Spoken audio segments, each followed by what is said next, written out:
I must apologise. There's not going to be an earthquake or anything like that, and I'm not nervous. I live with a condition called Parkinson's, or I should say Parkinson's lives with me. I spent most of my life, well, all of my life really, my working life in the nuclear industry. I spent several years as a trade union leader down at Sellafield. I dealt with issues like the data falsification. I dealt with the licensing of the Thor plant. I've seen the industry right throughout it. And I've made sure I've kept abreast of what's going on with the industry. And to be honest, at the moment, I don't like it. Sellafield is the mainstay of West Cumbria, whether we like it or dislike it. It employs several thousand people, and the wages of those people employ several thousand more people. I said it in the 90s, and I can still see it happening now. We're walking towards a cliff edge. Reprocessing is the mainstay of Sellafield's business. Thorpe closes this year, and Magnus closes in 2 years' time. We have several thousand shift workers earning good salaries. That's keeping this economy of this area going. Now, I feel the NDA, through the government, are pushing upon us where we want new build, yes, but what we're going to do with the fuel? There should be a new reprocessing plant. That's what's needed. Otherwise, it leaves France as the only commercial country in the world that's got to have a reprocessing plant. The waste. We made it categorically clear last time they went through the process that we would not accept plutonium being put underground. Yet we're going to face that. We're going to face that again. Because the reprocessing stops, there'll be residual spent fuel that needs to be reprocessed or disposed of. So what I want to see, and what I would like to see, is something for this community. You've had now several years, and I've never seen any form of diversification, or very, very little diversification. I've seen no money put into the area. When I was doing the work at Sellafield, they had a situation at Capenhurst where the factory was being run down. To offset that, they built a containment machine for Sellafield, where they build the stainless steel containers for Sellafield. They build them at Capenhurst. I've seen nothing being brought into this area. And without it, we're going towards a cliff edge. And people need to get their heads out of the sand, because that's what we're facing at the moment. We're facing ostrich syndrome. People's got to look up and see what's going on. Don't wait till the edge. We've got 2 years now. We've got a 2-year window. We need to do something fast and quick. Thank you. Thanks, John. I didn't hear a question in that, but I guess I'd like the panel to kind of... It's the future. Yeah, what's the future? Okay, yeah, I was going to say I'd like the panel to respond. Who wants that first? Well, I'll make a couple of comments, and then I'm sure Tom or Craig would add to that. Thank you very much for the comments. It's something, obviously, I've heard before since I joined a few months ago. I think Sellafield has had a fantastic history and has a fantastic future. That's the first thing to say. It is remarkable for a businessman to come and look at a business plan for any business that stretches out 120 years. And the investment, the cleanup of Sellafield and their other sites is going to run on for decades and decades. I don't agree with you, sir, that we're facing a cliff edge. I think there's a huge amount of activity, some of which I talked about, because we are the world's best at solving complex nuclear problems. Much of that expertise resides at Sellafield and will continue to do so. So I think we do have some challenges, obviously, about what to do with a workforce as the result of following on government policy around stopping reprocessing. I think that's a separate debate. It's my job to manage through that as best I can with the team at Sellafield. And just in the next few weeks, we have several meetings to start projecting and thinking ahead about the future. So I hope I can give you some comfort that we are thinking about this. We're absolutely on it. But West Cumbria is so important for the nuclear industry in the UK. It leads the world. It leads the world in many, many aspects. And certainly while I'm in charge of the NDA, I aim for that to continue.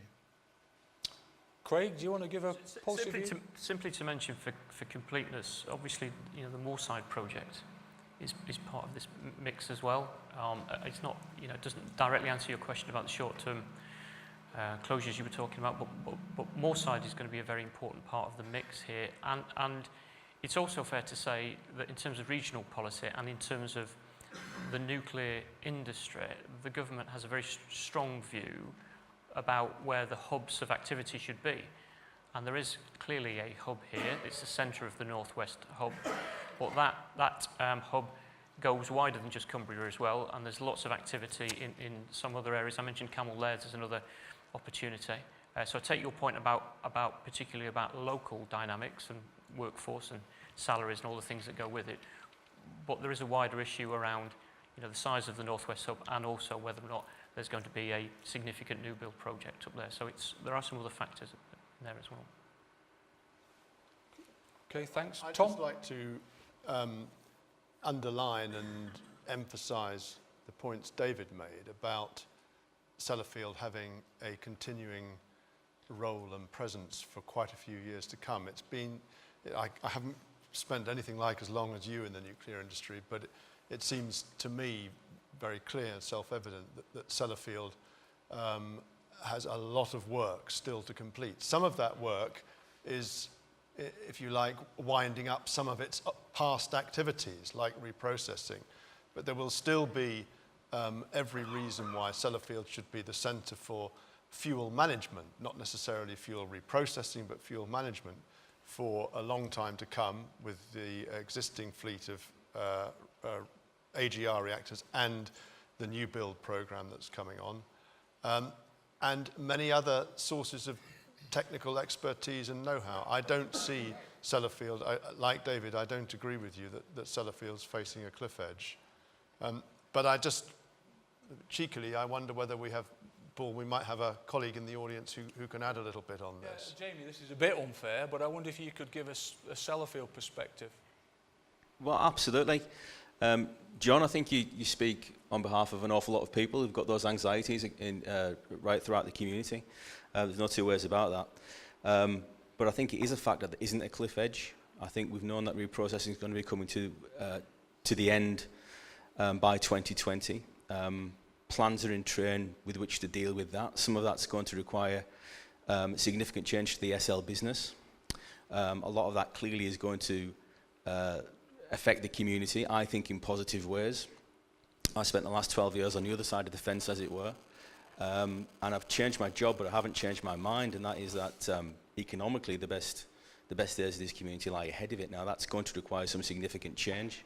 But I think by working collectively, SL, NDA, the supply chain, the trade unions, local government, national politicians, we can pull this off and we can get it right. Thanks, Jamie. I think there was somebody waving at me there. Yeah. If you could just say who you are, please, that'd be great. Brendan Sweeney, Nuclear Legacy Advisory Forum Chair. We represent the local government association with sites with nuclear issues. A question primarily for Craig, this one. We've got the GDF process coming on, coming soon towards us. It's got to be worthwhile for a community taking on a huge responsibility on behalf of the country to be adequately rewarded.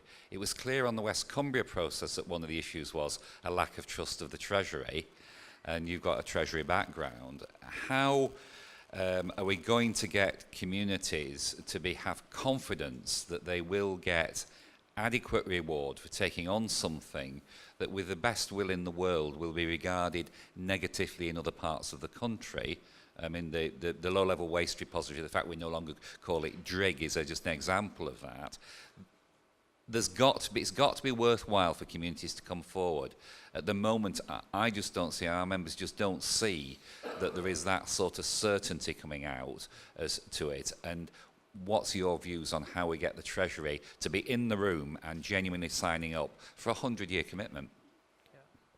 So, I think it's a good question. I've got three observations.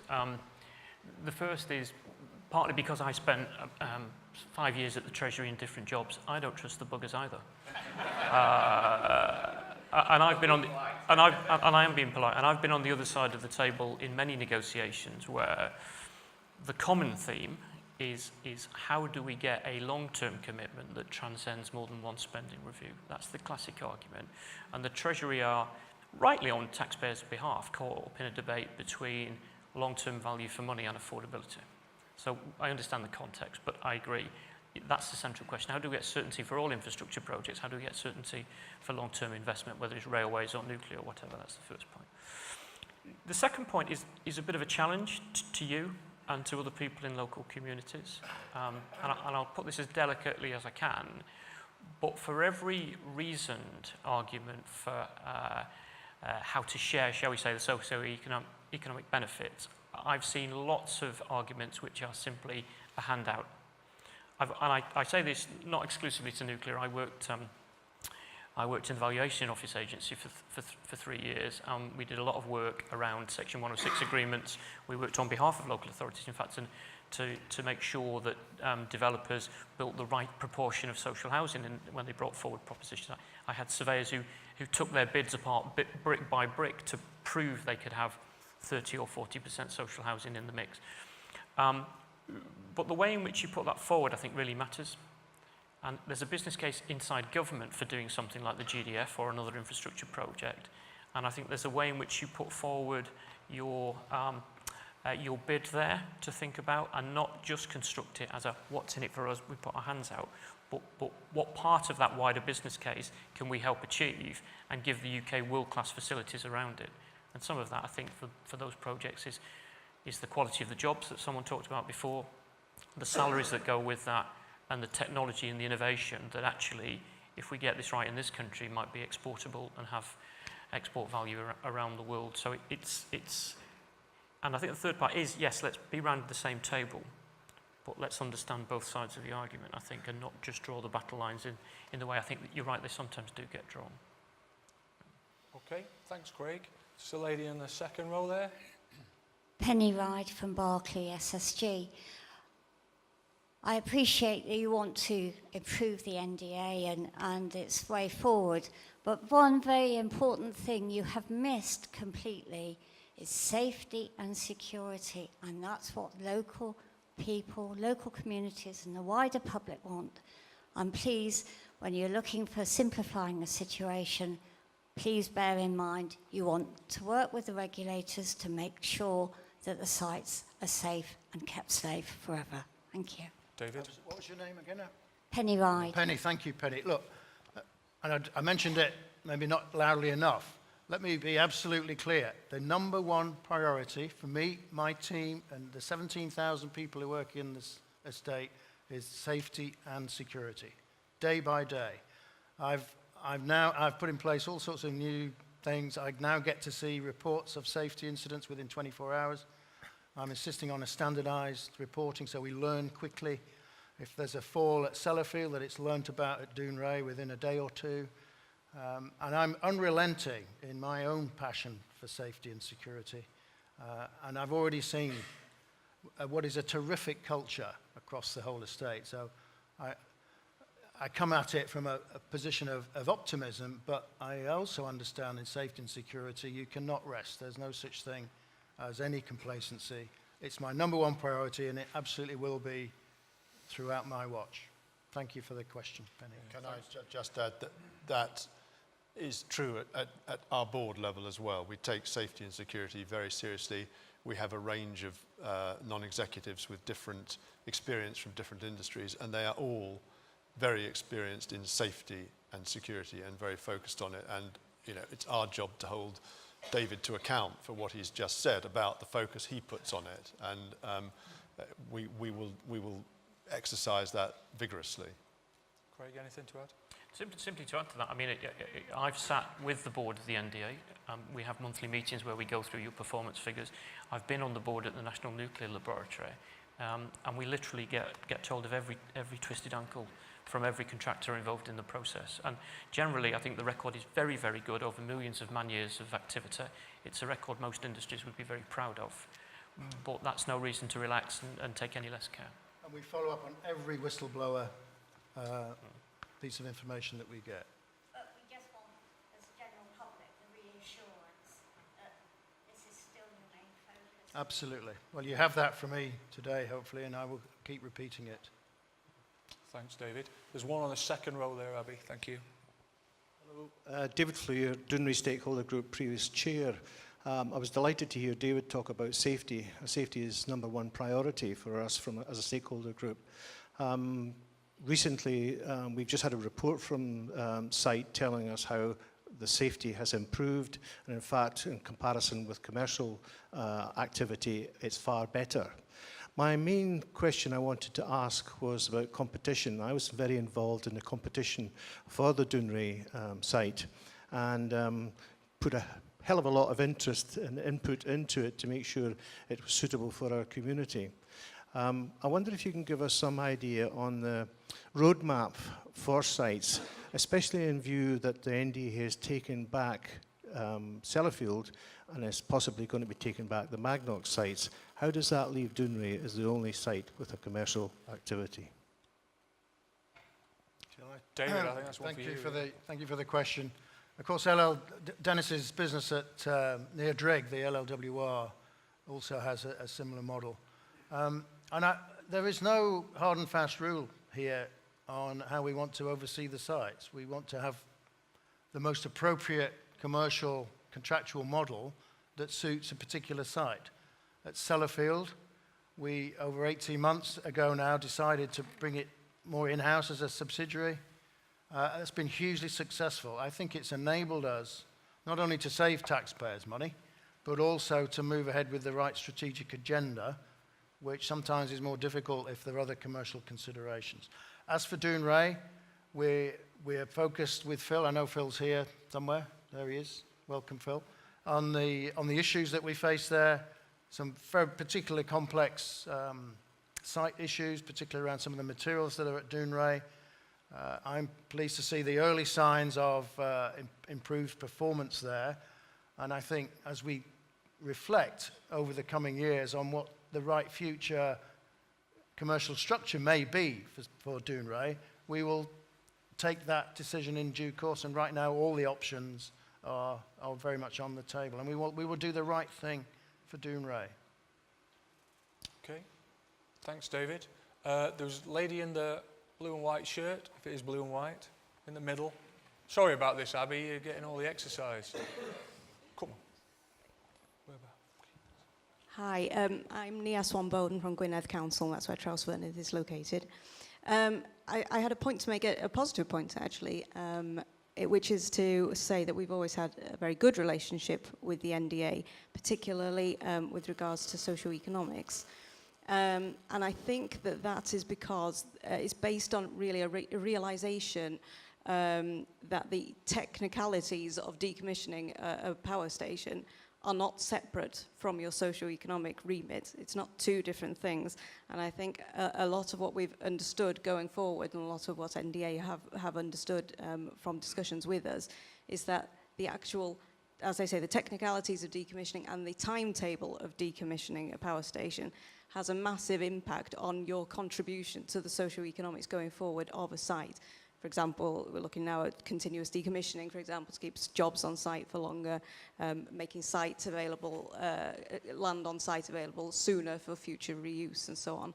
So it was just that point, really. I realise socioeconomics is tomorrow, but in case there isn't a chance to say tomorrow, it's the link between those two things and how they can't be separated. Much as we're very grateful for grant funding and so on, the two things have to be strategically put together, I think, and with local stakeholders. And I think that's where we've had such success in Trawsfynydd, is that we've had that relationship with us, with Welsh Government, with the NDA for so long that we're now very much all on the same page in that respect.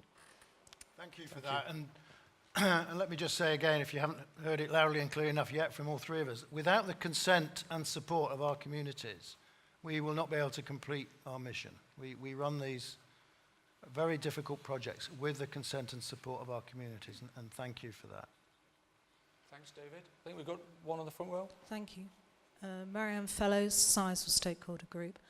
Very pleased to hear what I think is a very genuine pledge from the three of you and your organisations to continue to listen and work in partnership with stakeholders, because we have had a good relationship, but there's always opportunities to do more and to genuinely listen. The robot outside, if anyone's not used it, is very good. It can sense and it can feel and it can see.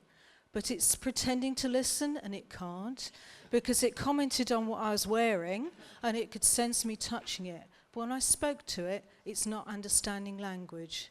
And that's, I think, the metaphor I'd like to bring to you, is don't be like the robot. To give you one specific example of probably the most challenging opportunity that's coming to us in the future, the Deep Geological Facility. The government is about to launch its consultation, but for over 18 months now, myself and others have been saying, for you to get meaningful engagement during that consultation, and for you to get, as everyone wants, you know, a solution for the whole of the UK, you need to have education and information going on now. And that promise of educating people and using the SSGs to help you do that hasn't come through. There has been no information, education. If you ask most people, as I did out of interest, the people in the hotel I stayed at, what do you know about this? People don't. So the language has to be right, the information needs to be out there, and I think you're rushing ahead if you try to go to consultation, and in the end it will take longer and you may not have a positive solution. So education, information about the GDF now. Thanks. I must say, I think that's your point is very well made. I think it's the first time that I've heard anyone accuse us of rushing ahead in relation to the GDF. But I understand. There's going to be a step up in terms of our engagement with the public next year as we launch the siting process. I think your point is that we should have been rolling the wicket now. There are reasons in terms of the final governance process between us and the government why it's been a little difficult too. We may have lost a year, but as we move into the new phase, we absolutely want to do what you have just said, and we believe it will be in enough time in what is a very long-term project. And you'll hear more about this from our colleague Anne McCall this afternoon. And you're ready, you're primed with that one, you know. So, thank you. But I think it's a thank you for the point. I would just say it's perhaps not for the developer to do that.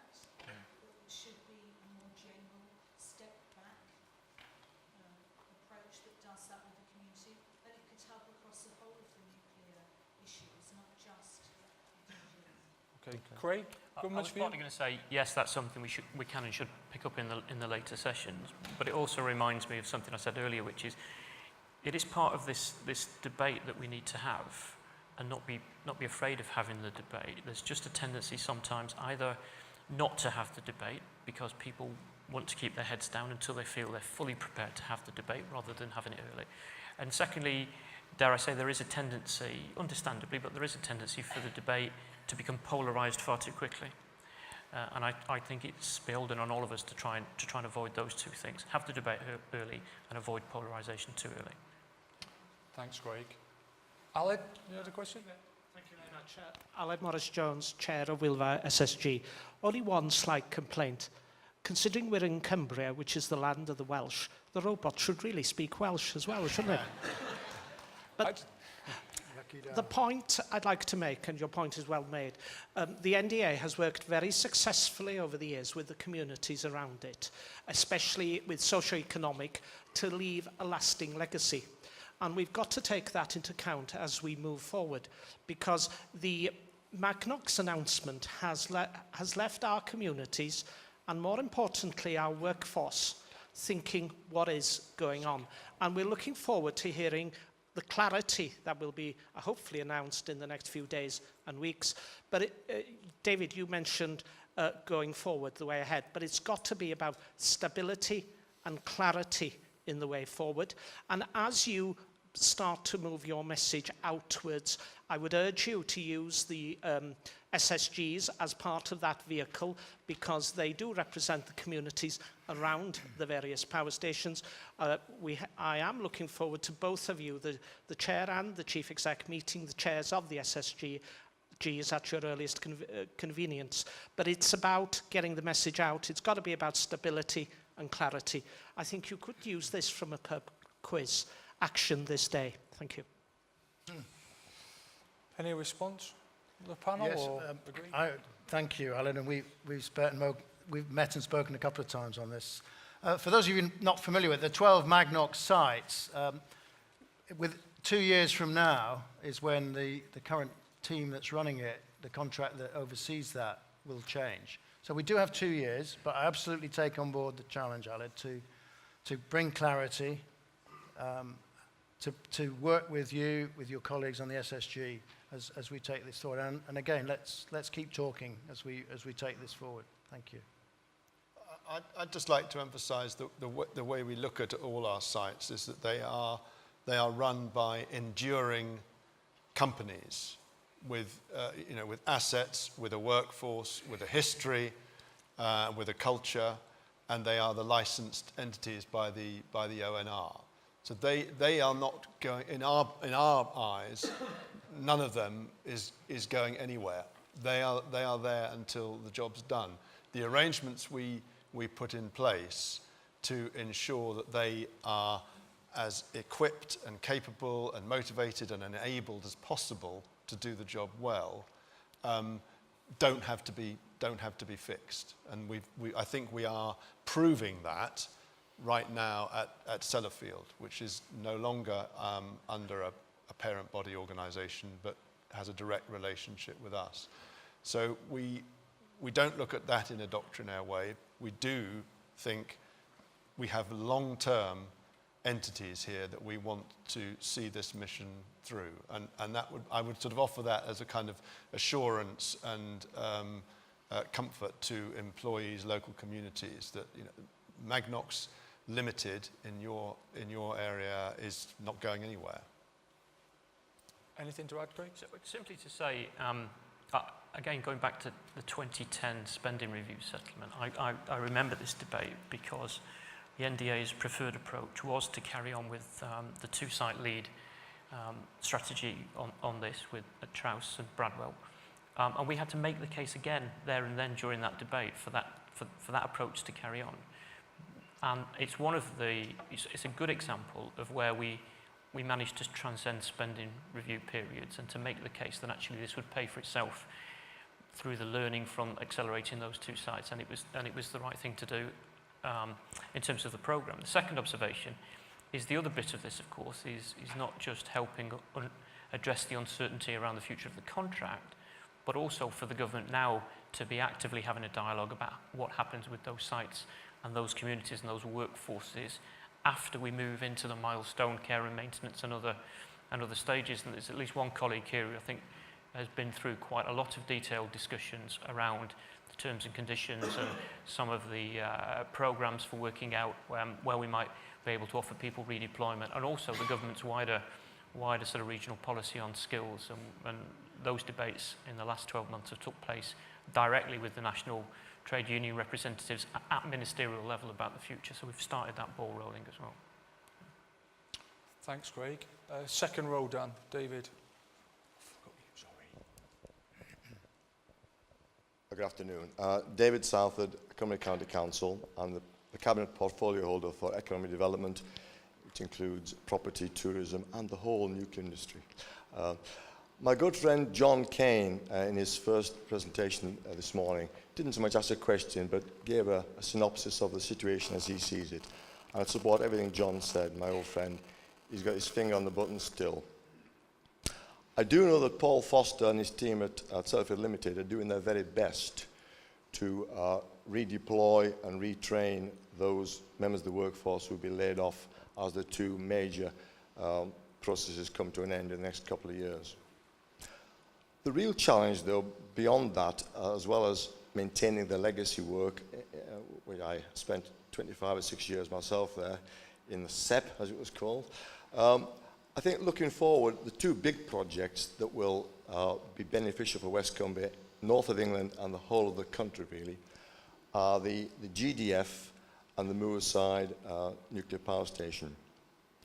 The privilege of speaking a lot with Tom Sampson and his team at NewGen over the last 2 or 3 years, although I haven't done so for a few months because of the plethora of elections and other stuff from Whitehall.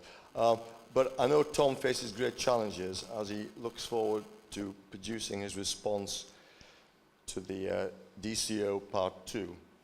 It's been delayed, and one suspects a lot of that delay is to do with financing the project. I just wish to God the British government would put its hand in its pocket. It can find 60 or 70 billion pounds for its train set to get people to Birmingham a quarter hour quicker, but it can't spend a fifth of that money on a nuclear power station, which the same government reckons it needs. There's a question in there implicit, I think. Also, as regards GDF, I spent 3 or 4 years with 3KQ hawking myself around the parish halls of Cumbria, and I was heartily disappointed that my colleagues in the cabinet of the day, some 5 years ago, stopped the process in its tracks. I was in fact in charge of scrutiny at the time, the county council, and I called that decision in from Che Guevara's monument on Cuba. The first time I think that's ever been done. Nevertheless, the call-in wasn't successful and the process stopped. Whether we look forward for the GDF or the nuclear power station, there are things which Cumbria needs to sustain either or both of those.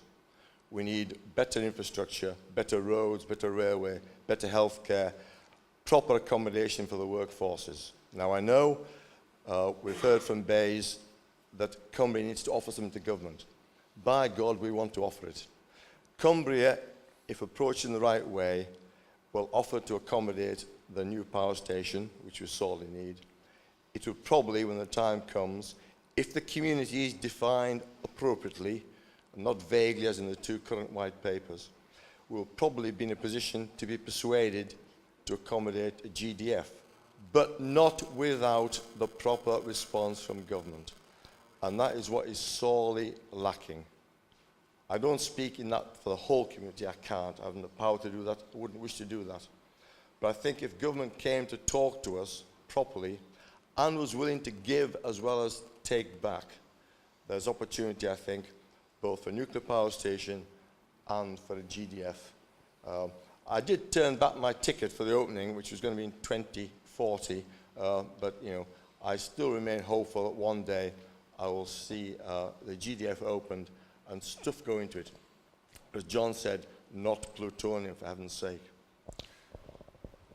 I absolutely feel you have to have the first crack at that. No, and on that last point, I think I can definitely take that away about the nature of the engagement and the way in which we go about it. And Juliet maybe wants to say a little bit more about this when we get into this debate a bit later. On the financing point, it is a live debate, as you know well. We've got, I think, to the stage, and colleagues who were involved in on both sides in Hinckley made the point that we've probably made these projects just about as big as feasibly possible, these mega projects now. It takes us into the question of what I call consumability. How do you manage the financing and the other aspects of these? And it's a live debate that's being had at the moment and informed by the NAO report into Hinckley C. And I commend the sort of smaller print of that report, the detailed chapters. The coverage was mostly about the strike price, inevitably. But actually, if you look at that report, it made a number of points about different ways of structuring these things, different ways of keeping competitive tension, whether or not there should be a question of government investment, etc. And that's feeding into the live debate at the moment. And we all wait with bated breath to see what will happen on those new projects. Okay, thanks. I'm getting tight on time, and I can see at least 3. So the gentleman in the second row. Rod Donington-Smith from Cumbria Trust. Unlike David, I was delighted that Cumbria County Council rejected the idea of having a GDF in Cumbria. And I had suspicions that the idea would resurrect. I was just amazed how quickly it resurrected. Before the consultation period had ended, the Right Honourable Sir Michael Fallon, when talking to the House of Lords Science and Technology Subcommittee, said that don't worry, we will be back and we are making sure that we will remove the obstacles that arose last time. So when the 2014 white paper came out, it left 2 major points. One of them was to do with the need for a geological survey, and the other was the identification of a definition of a volunteer host community. The geological survey, which is being carried out, from the meetings that we have been to, seems to be very superficial And one of the points that is going to become very apparent, and that is there are going to be parts of the country which are not going to have been surveyed whatsoever, and other parts they may discover ideal places, but you're not going to get a host community coming from those areas, because really the host communities, the potential host communities, are already going to have some connection with the nuclear industry. So my basic concerns are on the geological survey exercise which has been carried out, which should have been completed ages ago. The report should have been issued ages ago, and still nothing has come from that. And I'd be interested to hear what the three gentlemen's opinions are about a host community, but I think that probably is a whole day's discussion. Thank you. Craig, briefly? Well, I think these are the issues we'll touch on as we go into the waste session, so hold those questions in mind by all means. I think the host community debate is an interesting one. There is a view that says the waste is there. The question is, do you want to move it somewhere else? Do you want to keep it? And how deep do you want to put it? But there's also a debate about technology and about innovation, which is linked in part to the reprocessing debate or other treatments for the waste.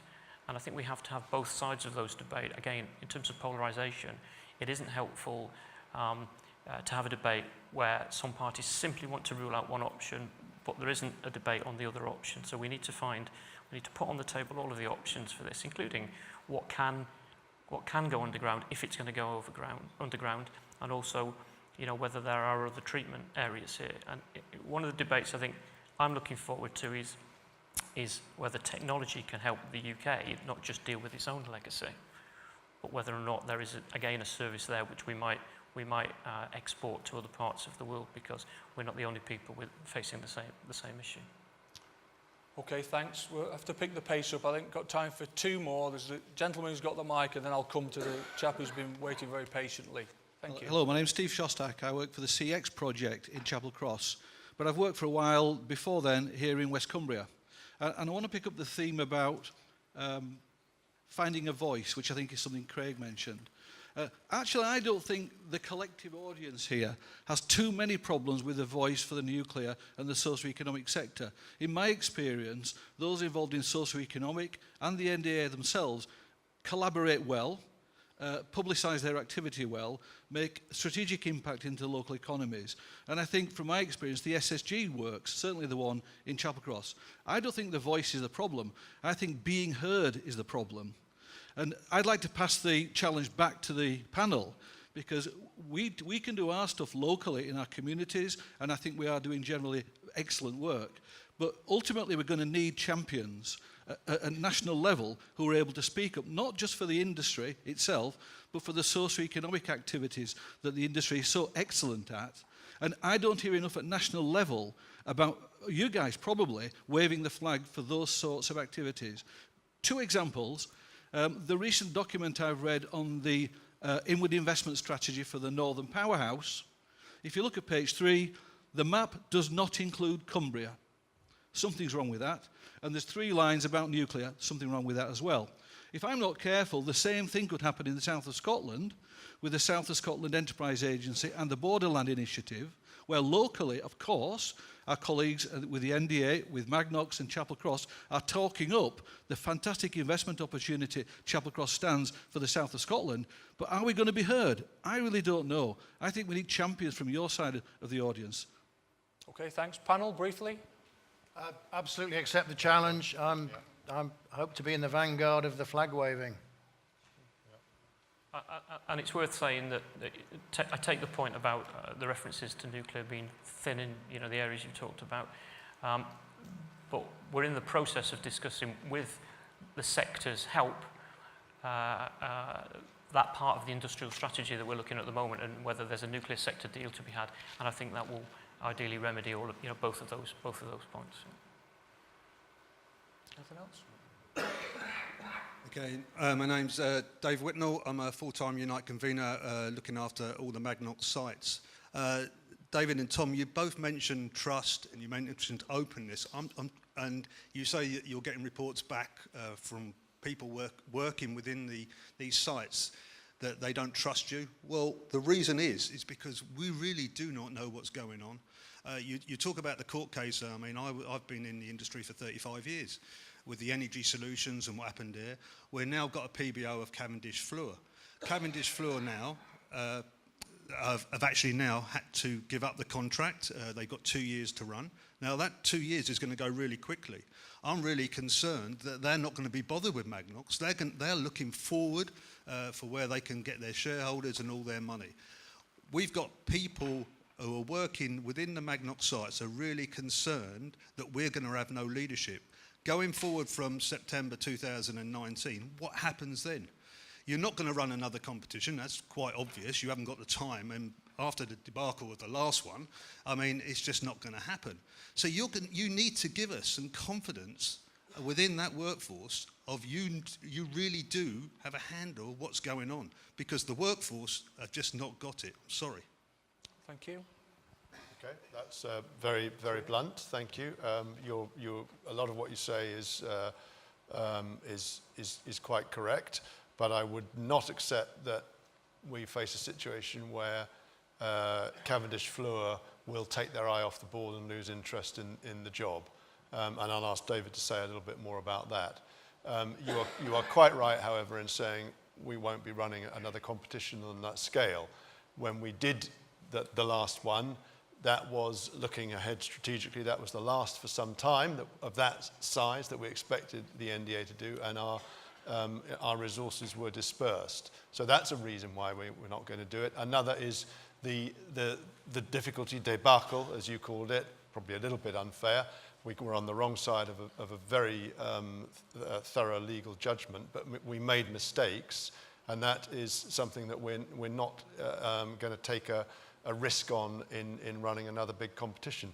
But while your members, the staff there may feel that there is a lack of clarity, the assurance I want to pass back through you is that we are absolutely focused on continuity of mission across 2019 boundary, and just as much as we're focused on keeping CFP's feet to the fire.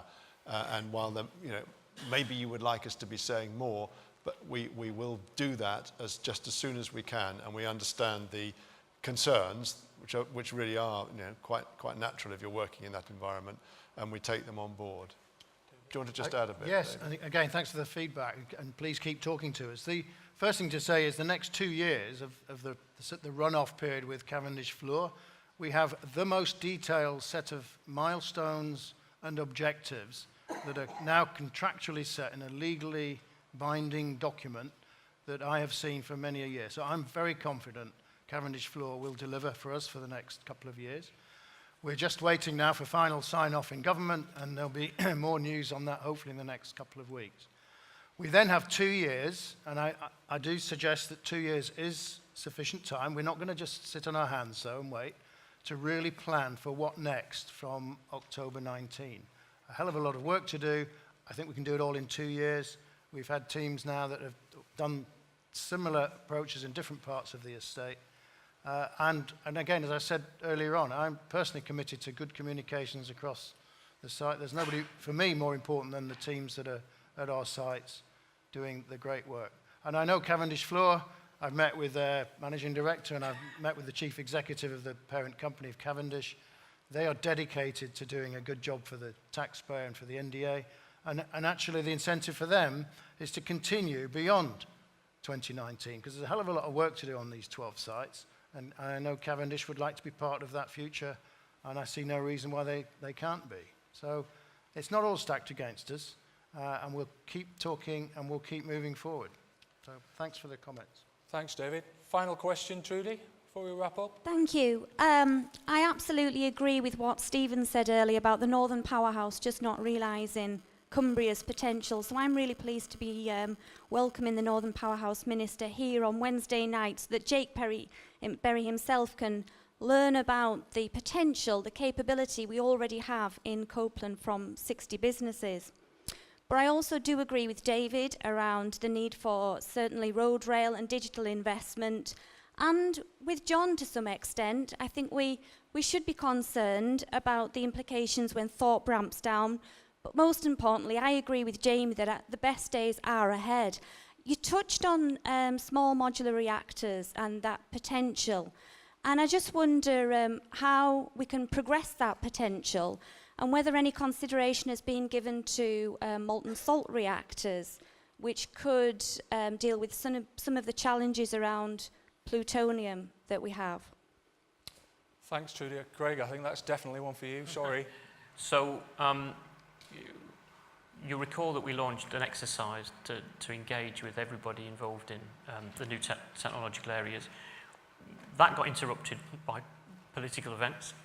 It took us a lot longer than we thought we were going to take. I came to this about 4 or 5 months ago, and as soon as we had our new minister, Richard Harrington, we engaged with him, and we got very clear permission now to move this debate forward. I've spent the last 3 or 4 weeks in detailed meetings with participants, including those who have molten salt reactor designs. We've got another couple of weeks talking to the industry. We'll close that exercise, that competition as it was called, and we will give a range of options and some advice to ministers, and we hope to make some announcement around SMRs as part of that package of announcements in the sector deal. So watch this space. Watch this space. Okay, thanks. So I'll wrap it up now. I can see a few twitchy hands around. Please just grab the panel over lunch if you've got more questions. They won't mind. They won't mind. Here to listen. We're back at 2 o'clock promptly for the afternoon session. But before that, can you join me in thanking the panel?